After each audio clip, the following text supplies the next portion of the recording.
अस्सलाम वालेकुम दोस्तों जी तव्हां आहियां मुमताज़ कास के लिए तव्हां ॾिसो पिया MK सिंधी एक्टर्स TV जीअं हमेशह तव्हांखे असां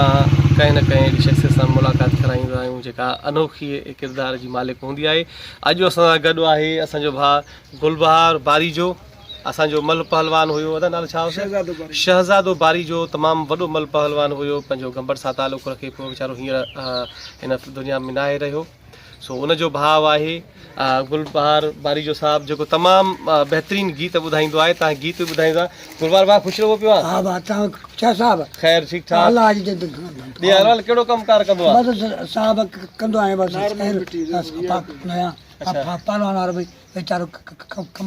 ॿारड़ा घणा अथई अच्छा उनजा आहिनि पहलवान जा ॿार उन्हनि खे माना अच्छा तो भला शादी वग़ैरह न कई मूंखे बि आहे शादी मूंखे पहलवान कराई आहे ॿारड़ा कोन्हनि तोखे मूंखे न आहिनि उन मां घणो वक़्तु थियो अथई शादी खे माना साल खनि थियो आहे उन पीउ बि वीचारो अखियूं थोरो अच्छा मेहंदी हथनि खे लॻल थी या भला उन शादी जी लॻल आहे या ॿीहर आई थी पंहिंजे भाई आई आहे वाह वाह वाह वाह ज़िंदगी माना माई प्यार करे थी अच्छा ॿियो को इश्क वग़ैरह कई मोहबत कंहिंसां ॿियो कुझु न साहब माना उस्ताद मां ठाहियो मूंखे कलाम जो शौक़ु हो उस्ताद रहियो चांडी वटि जलाल चांडी साहब पोइ हुन चइबा अलाए माना पोयां तुंहिंजो क़दुरु करण लाइ कोन उहे ॿ टे मथां फकाट बि हुआ अच्छा कलाम भला पोइ जलाल चांडी साहब जो को ॿियो को ॿुधाए वरी तूं असांखे हिकिड़ो ॿुधाए चुको आहे ॿियो वरी ॿुधाए ऐं अर्ज़ किता मैं दिल बरकू मैं नौकर तूं सरकार हुई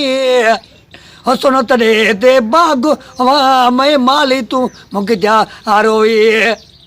हे बाग दिवो ओ बुलबुल वो अदल सता हर जय कुर्बान उन यार को जुल्फा करदा खुले ओ मैं बाग दा माली ओ मेरी बुलबुल वो अदल सता च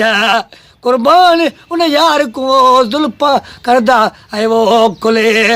ओ महबूब जी पंहिंजी कशबू गुलाब जी पंहिंजी कशबू होए है चंबल जी पंहिंजी कशबू अल्लाह महबूब जी है वो पंहिंजी कशबू होए वाह वाह वाह वाह वाह वाह अच्छा पोइ जलाल चांडी साहब सां केतिरो वक़्तु तव्हां रहियो मां साईं बाबू मां इलाही साल जलाल चांडी साहब कीअं तव्हां सां रहियो हूंदो कीअं प्यार मोहबत सां रहंदो या दड़का वड़का ॾींदो न काश बाबू मूंसां ईअं रहियो जे पंहिंजे पुट सां अच्छा ख़र्ची वर्ची ॾींदो हो तव्हांखे जलाल चांडी साहब बाबा मूंखे माना बाबू इलाही छा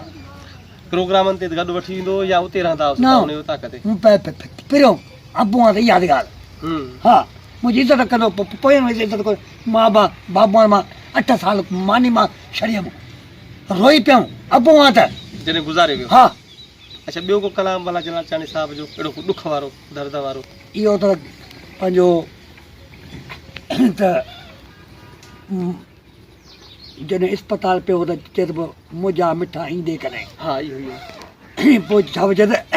ओ मुंहिंजा सजण ईंदे कॾहिं मूंखां पुछण जे वास्ते हो कई किरा तूं कम अदा सुखां बास मलकाज़ार अॼु तक उमेद कोन्हे की अॼु तक उमेद कोन्हे की अॼु तक उमेद कोन्हे की दम ॾियण जे वास्ते मुंहिंजा सजण ईंदे कॾहिं मूंखां पुछण जे वास्ते मुंहिंजा मिठा ईंदे ओ कई किरा तूं कम अदा सुखां बास मलकाज़ार हो कई किरा तूं के मां अदा सुखां बास मलकाज़ा अॼु तक